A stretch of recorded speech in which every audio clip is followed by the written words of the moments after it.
This is really big news for Mongolia, and that's because not very many international carriers fly into it. So to have United flying 3 times a week to Ulaanbaatar, quite a milestone for the country's tourism industry. Now, this part of United's bigger push and expansion into international destinations, many cities that no other U.S. carrier flies into. Now, most of these are non-stop flights. However, this one to Mongolia is direct. There is a difference. Direct flights can and often do stop.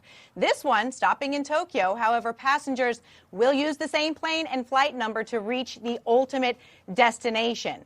Now, these flights are also part of what is called a fifth freedom route. These are flights that operate between 2 countries that originate or terminate in a carrier's home country. This is a way for an airline to increase its international presence and increase passenger traffic, which is what United is hoping to do here. We see an executive last year saying the company skating where the puck is going, chasing those travelers that are looking to go to lesser known destinations. Mongolia, that is in fact its biggest selling point to date, only around 800,000 tourists in 2024. This year, the country hoping to pass the 1 million mark. And I sat down this week to talk with Mongolia's Minister of Culture, Sports, Tourism and Youth, Nomin Chinbat, about how the government is thinking about its future tourism goals. Here's what she said.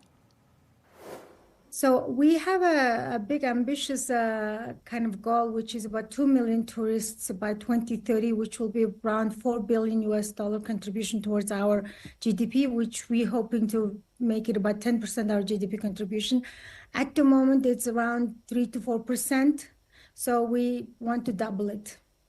And these new flights, they were announced last October, now finally happening this week. However, in the interim, we have seen travel demand, particularly for flying in the United States, start to weaken amid talks of tariffs and a possible recession. Is this something that you're closely monitoring in terms of how this could affect United Airlines' connectivity to Mongolia?